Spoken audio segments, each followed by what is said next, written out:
마태복음 6장 5절, 6절 말씀 보도록 하겠습니다. Matthew chapter 6, 5, 6. 우리 같이 함께 읽도록 하겠습니다. 우리 together. 시작. 또 너희는 기도할 때 외식하는 자와 같이 하지 말라. 그들은 사람에게 보이려고 회당과 큰 거리 어귀에 서서 기도하기를 좋아하느니라. 내가 진실로 너희에게 이르노니 그들은 자기 상을 이미 받았느니라.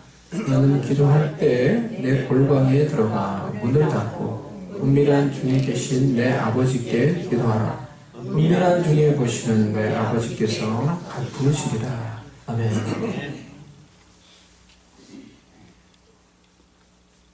저희 첫 번째 아들인 하랑이가 태어났을 때 밤에 새벽에 태어난 것 같은데요. 태어났던 그 밤이 저에게는 매우 두렵고 또 떨리고 거룩하고 신성한 그런 밤처럼 느껴졌습니다. 이게 첫 번째 이제 아들이 태어났던 그 시간들이었어요. 아내가 이제 임신해서 이제 때가 다 돼서 병원에 가야 되겠다. 그 밤에 이제 그러더라고요. 진통이 너무 심해서 병원에 가야 되겠다고. 그래서 비장한 마음을 가지고 택시를 타고 택시를 잡아서 이제 가는데 택시 아저씨도 저희 이제 상황을 보더니 이 심각하게 그 상황을 이렇게 생각하시면서 비상등을 딱 켜시고 가시는 거예요. 비상등을 딱 켜고 그 병원까지 그러고 갔어요. 깜빡깜빡이 딱 켜놓고 병원에 가니까 이제 아내는 이제 분반실로 들어가고 정말 오랜 시간 기다렸던 것 같습니다. 정말 오랫동안 기다렸는데 그렇게 한참을 기다리고 나니까 이 아기 소리가 들리는 것 같더니만 이 아기를 우리 하랑이 이 첫 아기를 이제 간호사가 안고 나온 거예요. 아들이라면서 나보고 이제 보라는 거예요. 아기를 딱 가지고 와서는 나보고 보라더니 안아보라는 거예요. 그래서 처음 이 막 태어난 이 아기를 처음 봤어요. 그렇게 막 태어난, 그리고 막 태어난 나의 첫 아기를, 첫 아들을 내가 이걸 안으라고 하는데 그 막 태어난 아기를 본 적도 없고 그런 아기를 안아본 적이 없는데 안으라고 하니까 두렵더라고요. 마음이 두렵더라고요. 내가 이 안타에 떨어뜨리면 어떻게 돼? 이런 생각에 안아보라고 해서 이제 아기를 안고는 빨리 다시 잽싸게 제가 간호사에게 줬습니다. 두려운 마음이 생겨서 그렇게 떨리는 마음으로 그 두려운 마음으로 그만큼 또 이제 기쁨이 컸던 것 같아요. 아기가 태어날 때 일반적으로 대부분 아기들이 울면서 태어나죠. 다 이렇게 울면서 태어나요. 근데 간혹 울지 않고 태어나는 아기도 있다고 합니다. 그러면은 간호사가 일부러 엉덩이를 때려서라도 울게 만든다고 하죠. 왜 그러냐고 하면은 아기가 엄마 뱃속에 있을 때는 엄마 뱃속에 있을 때는 다른 세상에 있는 거예요. 즉 양수 속에 있는 거죠. 물 속에 있는 거예요. 그래서 호흡하는 게 달라요. 근데 이 다른 세상에, 이 세상 밖으로 조금 나왔을 때 응애 하고 우는 그 소리가 다른 세상에 나와서 그 아이가 첫 호흡을 하게 되었다라는 신호가 된다는 거예요. 그렇기 때문에 아기가 우는 게 되게 중요한 거예요. 생명과 관련되어 있는 거예요. 울지 않으면 때려서라도 울리는 거예요. 그렇게 해서 아기 뱃속에 있던 그 아기가 새로운 세상에 처음 태어났을 때 그 울음소리를 통해서 그가 이 새로운 세상에서 새로운 호흡을 하게 되었구나 라는 것을 보여주는 신호로 그렇게 아기가 우는 거고 또 때로는 이렇게 울리기도 하는 거예요. 울음소리가 그런 의미를 가지고 있다고 하는 것입니다. 우리가 예수님을 나의 구주로 믿어서 하나님의 자녀가 되어서 영적 생명을 가지고 있는 하나님의 자녀로 새롭게 태어났다고 하면은 영적인 생명을 가지고 있는 하나님의 자녀에게는 새로운 영적인 호흡을 가지게 되는데 그것이 바로 기도예요. 예수님을 믿어서 새롭게 하나님의 자녀가 된 자들에게는 반드시 새로운 호흡이 있는데 그것이 바로 우리가 하나님께 드리는 기도라는 것입니다. 진정 하나님의 자녀로 새롭게 태어난 자들에게는 기도는 바로 이와 같은 영적 호흡과 같은 것입니다. 영적 생명과 연결이 되어 있는 것입니다. 여러분이 만약에 오늘 기도에 대해서 말씀을 앞으로 나눌 건데 첫 번째 시간이에요. 여러분의 기도 생활을 한번 생각을 해보세요. 여러분이 교회 다니시는데 여러분이 만약에 솔직하게 생각을 해보실 때, 진지하게 생각을 해보실 때 내가 지금 기도를 하면 좋고 안 해도 별 큰 상관이 없다 라는 그런 생각이 드신다고 하면은 여러분이 정말 예수님을 믿어서 하나님의 자녀로 새롭게 태어나는지 한번 진지하게 생각을 해보실 필요가 있어요. 왜? 기도는 하나님의 자녀로 새롭게 태어나서 새로운 탄생을 가지게 된 자들이 가지게 되는 영적인 호흡이라는 거예요. 영적 생명과 깊이 연결이 되어 있는 거예요. 예수님은 기도가 삶의 중요한 부분이 되어 있는 제자들에게 기도에 대해서 가르쳐 주셨어요. 그래서 그들에게 기도에 대해서 가르치시면서 또 너희는 기도할 때 라고 말씀하시면서 기도에 대해 말씀을 해 주셨어요. When you pray, 기도가 삶의 중요한 부분이 되어 있는 자들에게, 이미 기도를 생활 가운데 하고 있는 자들에게 너희가 기도할 때 라고 하며 기도에 대해서 가르쳐 주시는 거예요.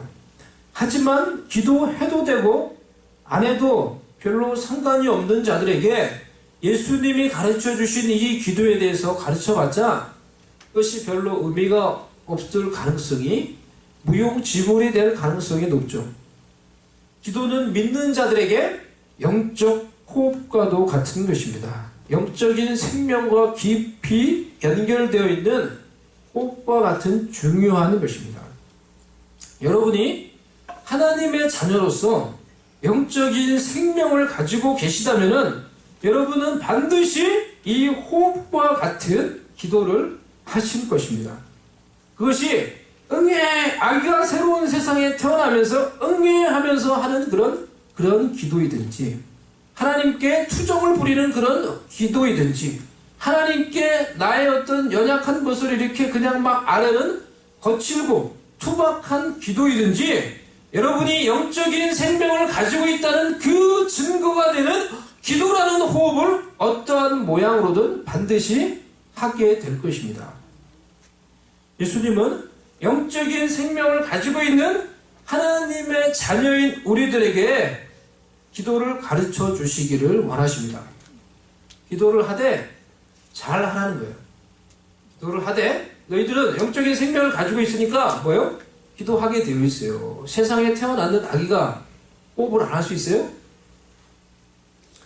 평상시 전혀 기도 안 하다가 우리가 급할 때만 기도하는 경우가 있죠. 그러면은 호흡으로 얘기하는 겁니다. 평상시는 숨을 전혀 쉬지 않다가 급할 때만 숨을 몰아서 쉬는 거예요. 그렇게도 어떻게 살아요? 그래서 늘 SOS 기도만 하고 산소 호흡기에 내 생명을 그냥 연명해가지고 그렇게 살아가는, 그렇게 신앙생활하는, 기도생활하는 경우가 많이 있습니다. 호흡처럼 중요한 기도를 이렇게 하지 말고 하나님 앞에서 기도하되 잘하라는 거예요. 그래서 하나님이 주시는 풍성한 생명, 풍성한 은혜를 누리면서 살아가라고 말씀을 하시는 것입니다. 기도가 생활의 일부분이었지만은, 이미 기도하고 있었지만은 예수님을 보니까 자신의 기도와 너무나 다른 그런 기도를 하고 있는 예수님께 제자들이 요청했던 거예요. 예수님, 저희에게도 기도를 가르쳐 주세요. 그렇게 간청했던 제자들처럼 예수님께, 예수님, 제가 하나님이 기뻐하시는 바른 기도를 할 수 있도록 저에게 기도를 가르쳐 주세요 라고 간구할 수 있는 여러분들 될 수 있기를 바랍니다. 아멘. 예수님께서 기도에 대해 가르치시면서 첫 번째 말씀하신 것은 저는 그것을 나눌 것입니다. 하지 말라라는 거예요. 어떤 것은 하지 말라, 뭐는 하지 말라라는 것을 말씀하셨어요. 이런 기도는 하지 말아라. 무엇입니까? 사람에게 보이려고 기도하지 말아라. 그렇게는 기도하지 말아라. 예수님이 말씀하셨어요. 우리가 왜 예수님이 그것을 말씀하셨을까? 우리가 오늘 생각해 보기를 원합니다. 우리가 사람을 인식하고 의식하는 것을 얼마나 중요하게 여기며 그것이 얼마나 우리에게 강하게 이렇게 영향을 미치고 있는지, 기도를 하면서도, 영적인 이 기도를 하면서도 사람을 인식하며 사람을 의식하며 사람에게 보이려고 기도할 수 있다는 거예요. 바리새인들과 서기관들도 그렇게 기도하는 것을 좋아했습니다. 그들은 사람들에게 보이려고 회당과 큰 거리 어귀에서 사람들이 많은 곳에서 기도하는 것을 좋아했다는 것입니다. 처음부터 그들이 그렇게 했던 것이 아니에요. 그것도 사실은 처음에는 선한 거룩한 의도로 했던 거예요. 유대인들은 하루에 3번 시간을 정해놓고 기도를 하곤 했습니다. 그들이 시간을 정해놓고 기도 시간이 되면은 성전에 올라가서 회당에 가서 하나님께 거룩하고 구별된 마음으로 하나님께 기도했던 거예요. 그런데 너무 어느 날은 바쁘고 힘드니까 이 회당에 갈 시간이 없으니까, 성전에 갈 시간이 없으니까 자기가 있는 그 자리에서 기도 시간이 되면은 그 자리에서 서서라도 하나님께 기도하는 그런 열심을 보여주었던 것입니다. 그런데 시간이 지나면서 이것이 점점점 변질되면서 그들 마음속에, 사람 마음속에 있는 사람을 인식하고 사람에게 자기를 나타내고 보이려고 하는 그 욕망에 의해서 회당에 가서 기도하는 걸 좋아하고, 일부러 외출해서 사람들이 많은 곳에 가서 서서 사람들이 볼 수 있는 곳에서 기도하는 것을 좋아하는 사람들이 많이 생겨나게 되었다는 거예요. 너희는 그렇게 기도하지 마라. 예수님이 그렇게 말씀하신 거예요. 기도라는 거룩한 행위를 하면서도 그것을 통해서도 결국은 자신을 드러내고 자신을 나타내고 싶어하는 인간의 욕망을 잘 보여주고 있는 것입니다. 너희는 그렇게 기도하지 말아라.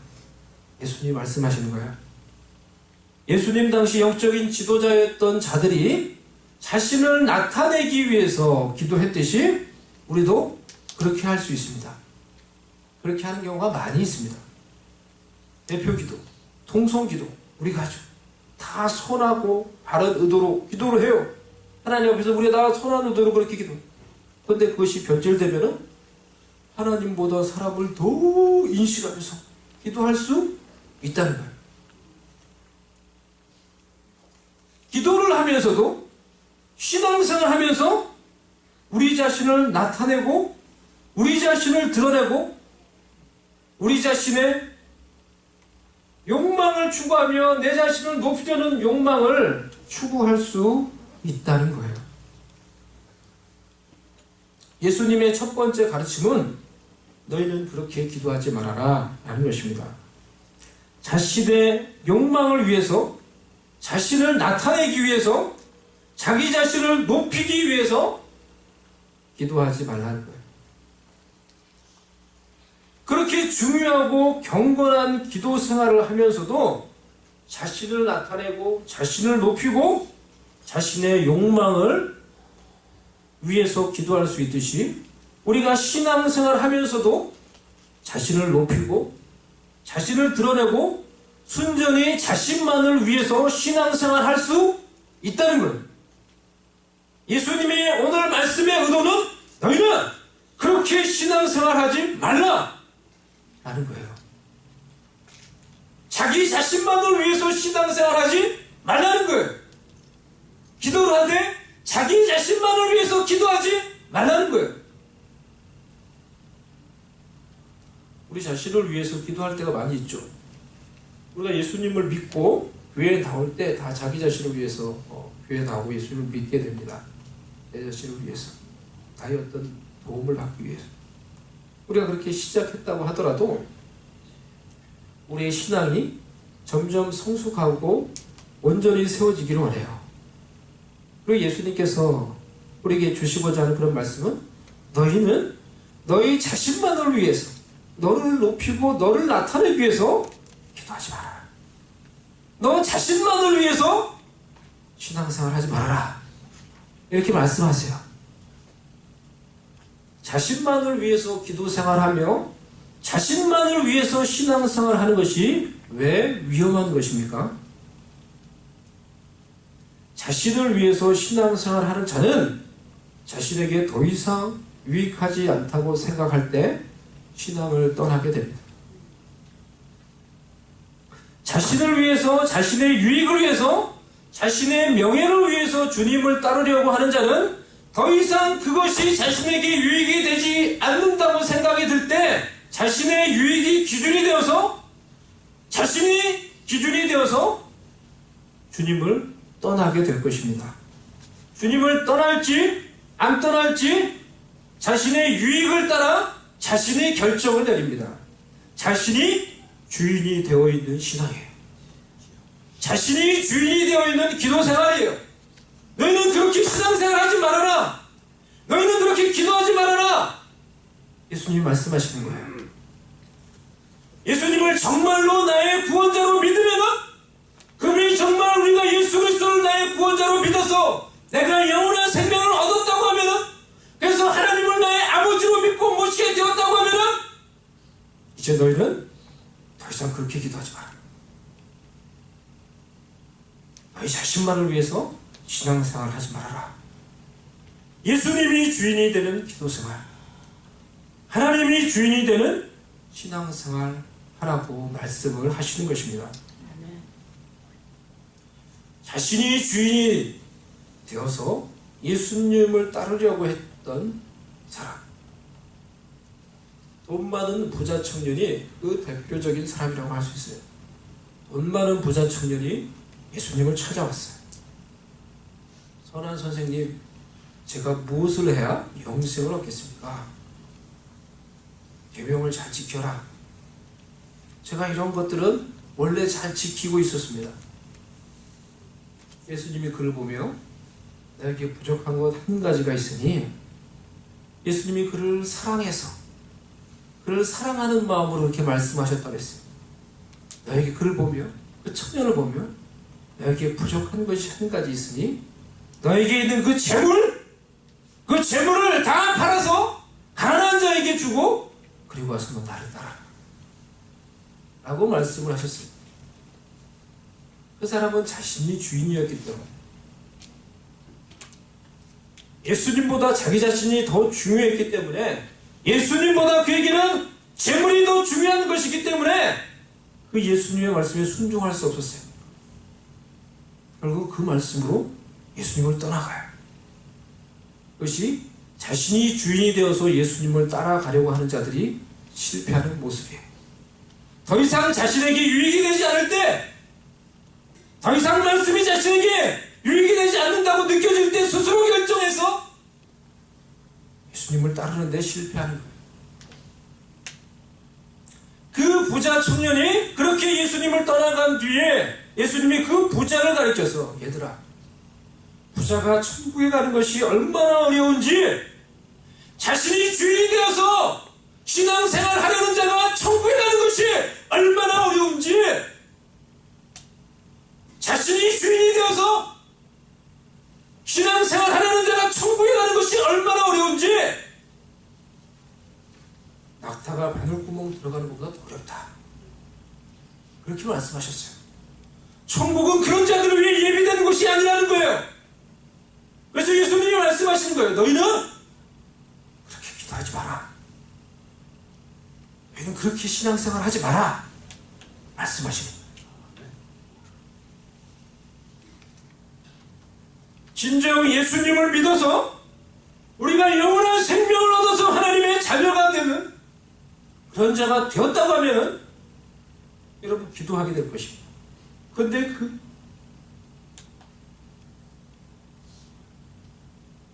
그런 영적인 생명을 가지고 있는 하나님의 자녀는 주님을 위해서 이제 주님의 뜻을 구하며 기도 생활하며 그 주님을 주인으로 모시며 살아가는 신앙생활 하라고 주님이 말씀하신 거예요.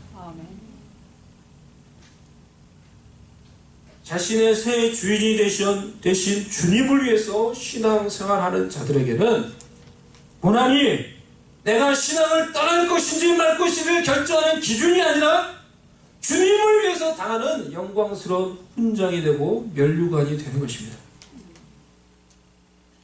주님을 위해서 주님의 일을 하다가 그 일을 감당하기 위해서 추우세요? 온도를 좀 올리세요. 예. 추우세요? 괜찮으세요? 주님을 위해서 주님의 일들을 감당하기 위해서 그 선교사역을 감당하느라 청년 시절에 유학생으로 있으면서 몇 천만 원, 몇만 불을 빚을 지고, 그러니까 자기가 빚진 게 아니에요. 그 선교사역 그거 감당하다가 그런 빚을 지고 그렇게 살았던 자매의 이야기를 잘 압니다. 제가 그분께 그 얘기를 들을 때마다 부럽다, 놀랍다라는 생각이 들었어요. 주를 위해서 저렇게 빚을 질 수 있다. 그것을 자기가 감당하고 자기 빚으로 자기가 감당하고 그것으로 위해서 자기도 돈이 없는데 열심히 그걸 메꾸기 위해서 그렇게 사는 거예요. 자기는 평생 그 빚을 못 갚을 줄 알아요. 그 청년 시절에 그 선교사에 가서 지게 된 그 빚을 못 갚을 줄 알아요.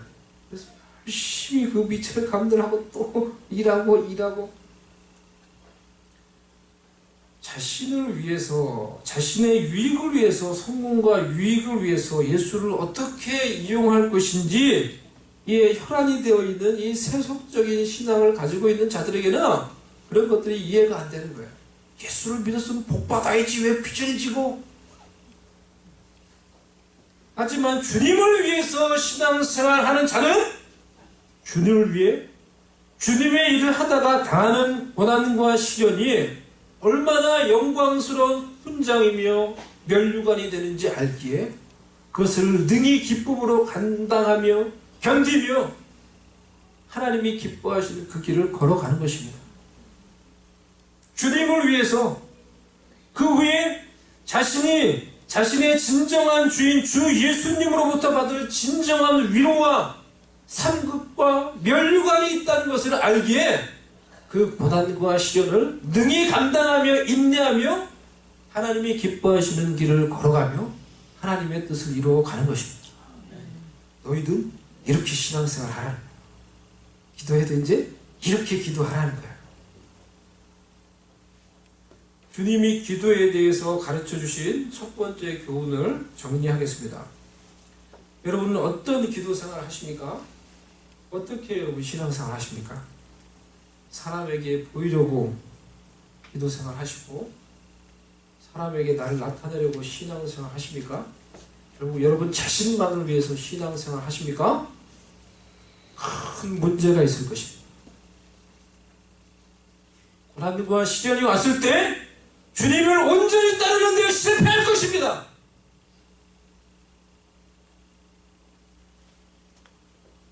그렇게 하지 말아라. 예수님이 말씀하시는 것입니다. 예수님을 믿는 것은 나의 모든 죄를 사해 주시고 진정으로 내가 그 예수를 믿어서 나의 모든 죄가 용서함을 받고 내가 변화되어서 내가 영적인 생명을 약속받고 그 영원한 생명을 부여받고 하나님의 자녀로 새로 태어났기에 그 예수님을 나의 주인으로 그 하나님을 나의 아버지로 믿고 섬기는 거예요.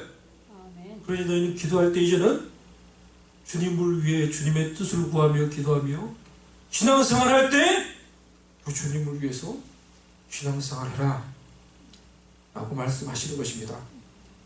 어떤 기도생활 하십니까? 여러분 어떻게 신앙생활 하십니까? 여러분의 기도는 건강하십니까? 여러분의 신앙은 안전하십니까?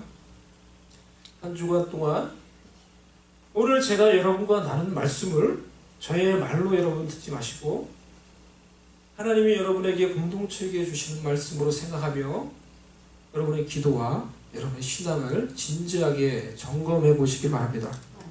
나는 나 자신만을 위해서 기도를 주문과 같이 사용하고 있지는 않은가? 주님이 주인이 되는 기도 생활, 하나님이 진정 나의 주인이 되는 신앙생활을 내가 하고 있는가?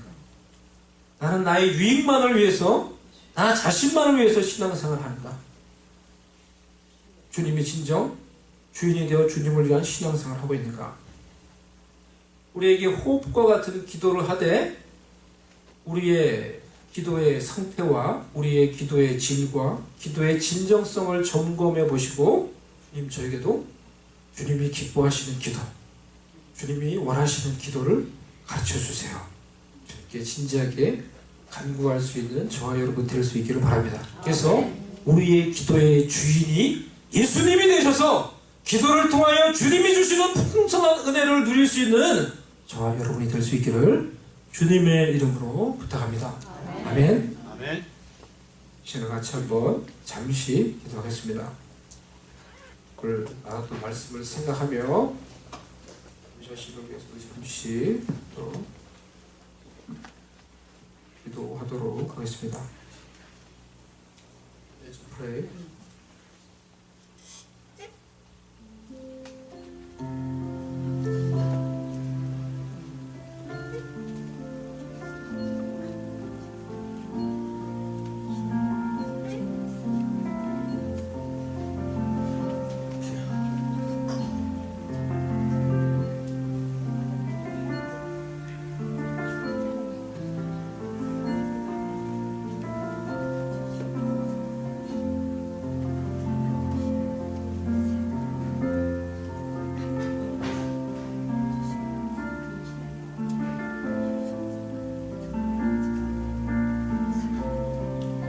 우리에게 영원한 생명을 주시고 영적인 생명을 주신 주 예수 그리스도께 감사를 드립니다.